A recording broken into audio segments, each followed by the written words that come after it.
Victoria Sullivan had always believed she was past the age of heartbreak, past the awkwardness of first dates, past the idea that love might still find her. At 34, divorced for 3 years, she had built a life around caring for others, nurturing sick children in her hospital ward, giving comfort and hope where she could. But tonight, alone in a softly lit restaurant, surrounded by twinkling Christmas lights and the hum of holiday cheer, she realized how lonely she truly was. She had braced herself for disappointment, but nothing could prepare her for the text that arrived 15 minutes late. "I'm sorry. I don't think this is going to work out. You have too much baggage." Crushed, Victoria's eyes blurred with tears she refused to shed publicly, until a small, blonde-haired girl approached, holding a teddy bear and a heart full of empathy. "Why do you look so sad?" the child asked.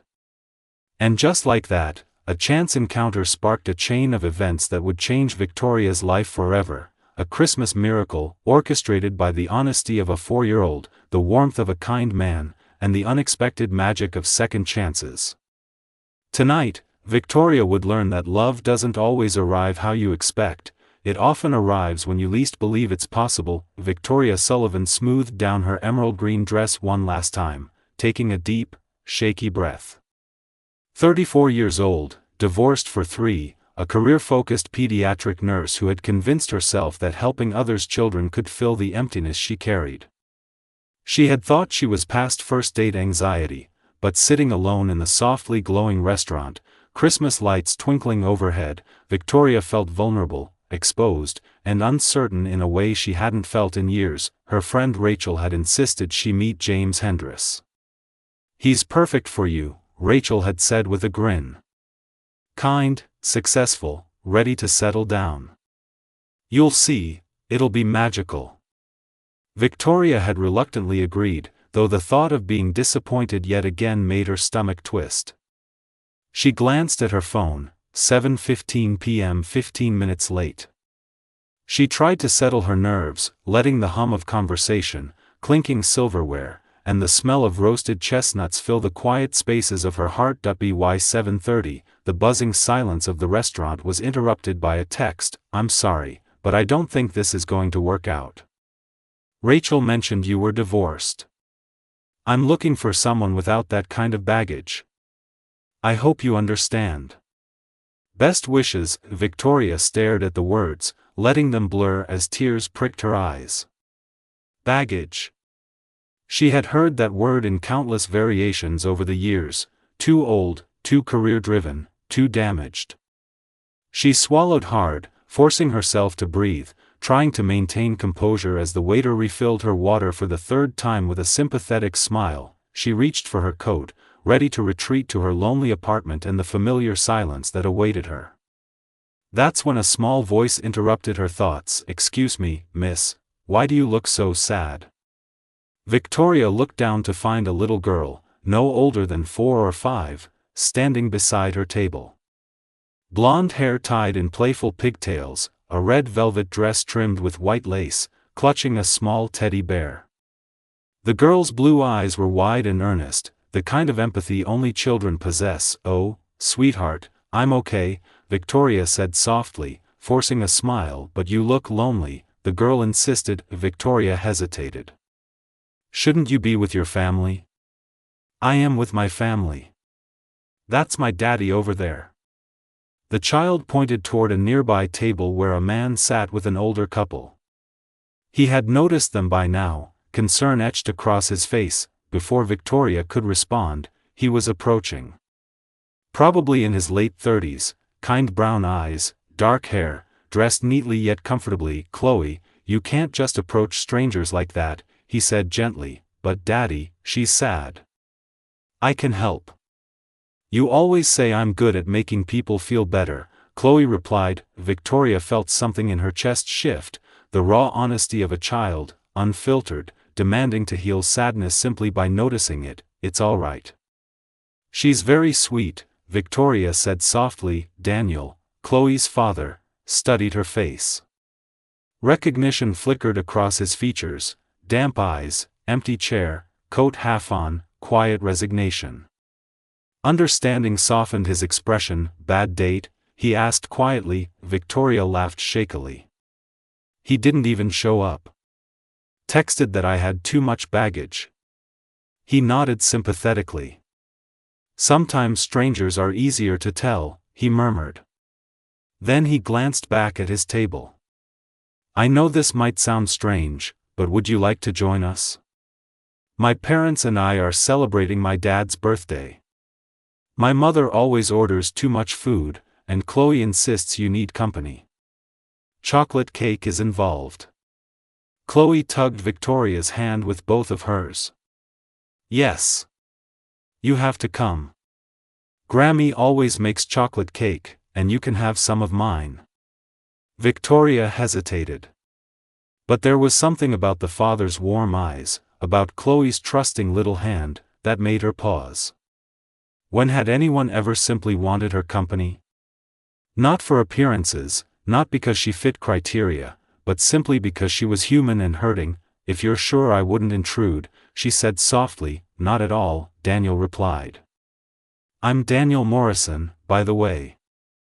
And this is Chloe, as you've probably gathered. Chloe squeezed Victoria's hand. Hi. Dinner at the Morrison table was filled with warmth Victoria hadn't felt in years. Eleanor and Robert, Daniel's parents, welcomed her without hesitation, laughing and sharing stories, offering food, creating space for Victoria as if she had always belonged. Over conversation and laughter, Victoria began to relax. Daniel quietly shared that his wife had died 2 years prior, an aneurysm that stole her life unexpectedly.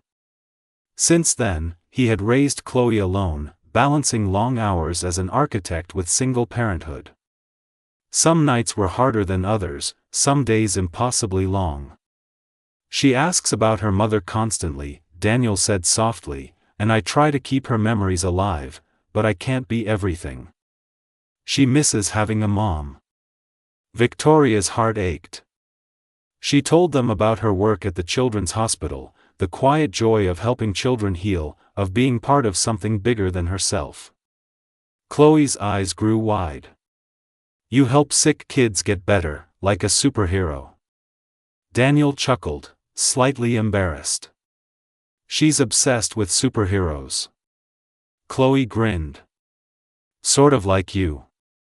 By the time chocolate cake arrived, Chloe insisted Victoria sit beside her. The little girl studied her carefully. Are you still sad? Victoria shook her head. Not anymore. You and your family, you've made me feel better. Chloe considered this and then, with the bold honesty only a 4-year-old could summon, asked, Do you have kids? No, sweetie, Victoria said. Do you want kids? Victoria's throat tightened. The answer she had avoided for 3 years rose to the surface. I did once.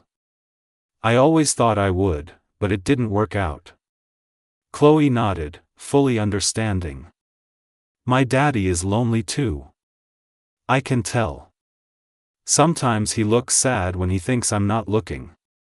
And I don't have a mommy anymore. So, can you be my new mom? The restaurant seemed to fall silent. Victoria knelt beside Chloe, meeting the little girl's eyes. Oh sweetheart, being someone's mom is very special. It takes time. But you're nice, Chloe said, matter of fact. And you work with kids. And you're sad like daddy. That means you could make each other happy. It makes sense. Daniel looked mortified, but Victoria laughed through tears. You're right. It does make sense.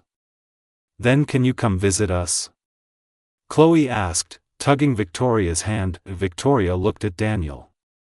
His eyes silently asked the same question. She thought of her lonely apartment, of the heartbreak of rejection, but also of the hope she hadn't dared to imagine in years. I'd love to, she whispered. Saturday mornings were filled with pancakes, story time, and family tree projects. Victoria and Daniel shared stories of heartbreak and healing, slowly opening up to each other while Chloe bloomed under Victoria's gentle guidance.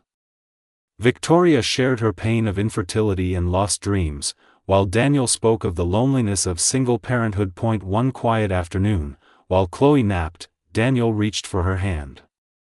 "You're incredible with Chloe. I don't know how to thank you." "You're incredible too," Victoria replied softly. On Christmas Eve, the small Morrison house glowed with warmth. Chloe crawled into Victoria's lap with a storybook, and Daniel settled his arm around Victoria's shoulders. Later, standing together on the snowy porch, Daniel whispered, "She keeps asking if you're going to stay." Victoria took a deep breath. I want to be here, with you both." Daniel smiled.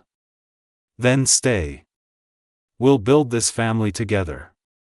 Their first kiss was gentle, sweet, and perfectly imperfect, like their story. 6 months later, Victoria moved in permanently. Chloe orchestrated the placement of every decoration, declaring where every item should go. Before entering Victoria's new bedroom, Chloe paused. "So, you're really staying forever?" "Yes. Can I call you Mom?" Victoria's heart overflowed. "I would be honored." As snow fell that night, Victoria thought back to the lonely restaurant table, the cruel text, and the little girl with the courage to ask what Victoria had been too afraid to hope for. Sometimes, love and family don't arrive on your schedule, they arrive when you least expect them, in the most extraordinary ways, and in Chloe's trusting hands, Daniel's loving gaze, and the warmth of Christmas lights twinkling through the windows, Victoria finally understood what home truly felt like: chosen, unbroken, and full of love.